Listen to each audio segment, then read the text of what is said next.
अस्सलाम वालेकुम dear students, welcome back to my channel. ये है आपका favourite channel your fee academia. उन बच्चों का चैनल जो केमिस्ट्री समझ कर पढ़ना चाहते हैं। रट्टे वालों के लिए है कोई और चैनल। सब बोलें 10 time my passion my chemistry. Now study time starts. Okay बच्चों, जैसा कि आपको पता है कल हमने अपने 10 शॉर्ट क्वेश्चन थे, 10th केमिस्ट्री नंबर 2 के कंप्लीट कर चुके थे। आज हम नेक्स्ट 10 शॉर्ट क्वेश्चन स्टार्ट करेंगे। ठीक है, रिएक्शंस जो है वो मैं आपको साथ करवाऊंगी। ठीक है, आप लोग अपनी बुक से लिखना चाहो तो बुक से भी लिख सकते हो, जो मैं करवा रही हूँ वो भी लिख सकते हो। तो जो टाइम वेस्ट किए बगैर हम चलते हैं अपनी वीडियो की तरफ।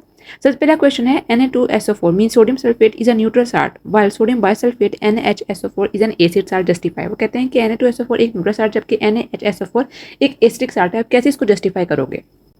आंसर है Na2SO4 sodium sulfate is formed by the neutralization of a strong acid H2SO4 and a strong base NaOH. Therefore, it does not affect the pH of solution significantly, making it a neutral salt. वो कहते हैं कि Na2SO4 जो होता है वो neutralisation बनता है किसकी वजह से? एक स्ट्रॉन्ग एसिड और स्ट्रॉन्ग बेस की वजह से, जिसकी वजह से क्या करता है वो pH और सोल्यूशन को अफेक्ट नहीं करता।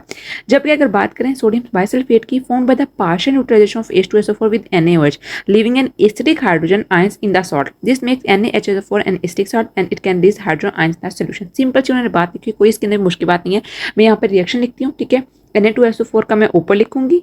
ठीक है, आप लोगों को स्क्रीनशॉट लेना चाहो तो स्क्रीनशॉट भी ले सकते हो, और NaHSO4 का मैं नीचे लिखूंगी। ठीक है, तो आप लोग बुक के ऊपर इस तरह लिख सकते हो।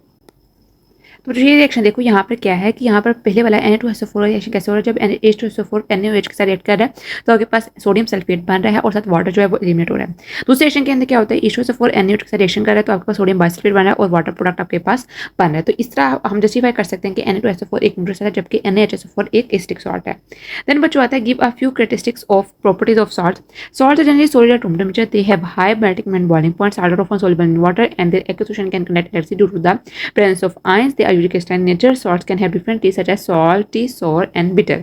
Then आता है how are the soluble salts recovered from water? Soluble salt can be recovered from water by evaporation or crystallization. By evaporating the water, the dissolved salts are left behind as solid residues. Alternatively, by cooling a saturated salt solution, the salt can crystallize out of the solution. ये मैंने आपको बहुत explain detail में किया था कि जिस तरह हम कॉम्प्लेक्स सॉल्ट्स बनाते हैं, ठीक है, टाइप्स ऑफ सॉल्ट हमने डिस्कस की थी कि किस तरह सॉल्ट्स बनते हैं, किस तरह हम उनको रिकवर कर सकते हैं वाटर से। ये सारे प्रोसेस, ये सारे मैकेनिज्म मैंने आपको समझाए हुए हैं। ठीक है, तो आप लोग वीडियोस लास्ट में देखो, तभी आप इन क्वेश्चंस को क्लियर कर सकोगे। देन बच्चों आता है how are the insoluble salts prepared. अपनी बुक से भी कर सकते हो, यहाँ से करना चाहो यहाँ से भी कर सकते हो। Insoluble salts are often prepared by a precipitation reaction. ठीक है, with two soluble salts in solution react to form an insoluble salt and soluble salt. ठीक है, for example mixing solution of barium chloride and sulphuric acid will produce insoluble barium sulphate as precipitate. वो कहते हैं कि इस तरह बनते हैं इनसोल्युबल साल्ट कि आप लोग प्रेसिपिटेशन रिएक्शन से बना सकते हो। ठीक है, उसके अंदर क्या होता है? प्रेसिपिटेट्स होते हैं वो लेफ्ट रहते हैं पीछे, जो आपका प्रोडक्ट बनता है उसके पिपिटीज बन जाते हैं। ठीक है, जिस क्रिस्टल्स होते हैं उस साइड पिपिटीज भी होते हैं। ठीक है, जब क्या होता है दो सोल्युबल साल्ट एक सोल्यूशन के अंदर रिएक्ट करते हैं और वो क्या बनाते हैं? एक इनसोल्युबल साल्ट बनाते हैं और एक क्या बनाते हैं? सोल्युबल साल्ट बनाते हैं। एग्जाम्पल के तौर पर उन्होंने क्या बनाया? उन्होंने बताया है कि आपके पास बेरियम क्लोराइड है।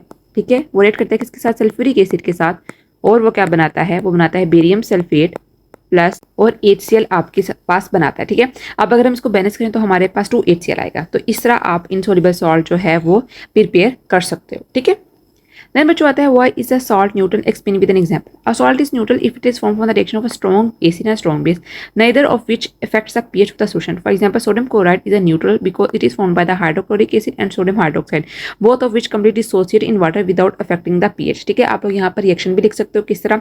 आपको पता है HCl और NaOH आपस में रिएक्ट करते हैं तो आपके पास NaCl बनता है प्लस वाटर बनता है। तो ये इस तरह वो कहते हैं कि सॉल्ट होता है वो न्यूट्रल होता है। आप लोगों ने एग्जांपल से एक्सप्लेन करना है। ठीक है, तो मैंने एग्जांपल यहाँ पर लिख दी है। आगे कहते हैं name N acid use in the preservation of food. इसके अंदर एसिटिक एसिड आता है जो कि फाउंड इन विनेगर होता है। ठीक है, आप अचार के अंदर भी इस्तेमाल कर सकते हो। डिफरेंट जो आपके पास इंडस्ट्रियल प्रोडक्ट्स आते हैं उसके अंदर भी विनेगर यूज कर सकते हो। ये एसिटिक एसिड। ठीक है, इसका फॉर्मूला लिखना जो लिख सकते हो CH3COOH, ये एसिटिक एसिड का फॉर्मूला है।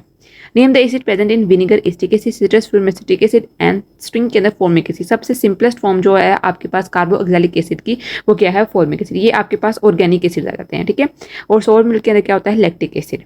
देन बच्चों आता है how can justify that PbOH NO3 is a basic salt. कहते हैं जस्टिफाई करेंगे ये आपके पास जो है वो एक बेसिक सॉल्ट है। ठीक है, आप केमिस्ट्री में पूछ सकते हैं कि इनमें से आइडेंटिफाई करें कि बेसिक सॉल्ट कौन सा है, एसिडिक सॉल्ट कौन सा है। PbOH NO3 lead hydroxide nitrate is considered a basic salt because it contains hydroxide ions which can increase the pH solution making it basic. Simple सी बात है, कुछ उन्होंने इसके डिटेल में एक्सप्लेन नहीं किया हुआ, आप लोग बहुत आसानी से इसको पढ़ सकते हो। अगर आप लोग इसका रिएक्शन करना चाहते हो तो रिएक्शन भी लिख सकते हो। PbOH NO3 goes to form Pb2 plus plus NO3 negative plus OH negative. करना चाहो तो कर सकते हो, मुश्किल लगता है तो छोड़ दो। आगे आता है you are in need of an acetic salt, how can you prepare. बहुत इंपॉर्टेंट, देखो कितने एक्सरसाइज के अंदर आपको कैसे जो है वो सारे क्या है प्रिपरेशन ऑफ सॉल्ट्स के, तो आप लोगों ने इस टॉपिक को इस तरह करना है। To prepare an acetic salt partially neutralize a diprotic और polyprotic acid with the base, for instance by reacting sulphuric acid with sodium hydroxide in 1 molar ratio, sodium bisulphate NaH4 can be prepare with is an acetic salt. ये reaction मैंने आपको पहले करवाया है ना NaHSO4 का, वो आप लोग लिख सकते हो इसके अंदर, ठीक है। वो एक एग्जांपल है इसी चीज के एसिटिक सॉल्ट की। देन आता है which salt is used to prepare plaster of Paris. Plaster of Paris का फॉर्मूला आपको बच्चों आना चाहिए, ठीक है। Calcium sulphate hemihydrate, hemi का मतलब क्या होता है हाफ हाइड्रेट, ठीक है। CaSO4.1/2H2 is used to prepare plaster of Paris, it is produced by heating gypsum CaSO4.2H2 about 150 degree Celsius, ठीक है। यहाँ पर इसके जब आप फर्स्ट ईयर में पढ़ोगे तो प्लास्टर ऑफ पेरिस काफी डिटेल में बताया हुआ है कि किससे आप प्लास्टर ऑफ पेरिस बना सकते हो, क्या इसकी मैकेनिज्म होती है, ठीक है। यहाँ पर आप समझ सकते हो कि जब आप लोग हीट करते हो जिप्सम को, ठीक है, अबाउट 150 डिग्री सेल्सियस, तो आप लोग क्या बना सकते हो प्लास्टर ऑफ पेरिस। तो ये थी बेसिकली बच्चों आप लोगों के short question answers. I hope so कि आप लोगों को इनकी समझ आ गई होगी, ठीक है। बहुत ईजी है, कोई इसके अंदर मुश्किल बात नहीं है, ठीक है। आप लोग आसानी से कर सकते हो, ठीक है। किसी की समझ नहीं आ रही है so do mention me in the comment section में, इंशाल्लाह आप लोगों को एक्सप्लेन कर दूंगी। तो बच्चों आज के इतना ही, कल मिलते हैं एक नई अच्छी एक्साइटिंग वीडियो से, तब तक के लिए फी अमान अल्लाह।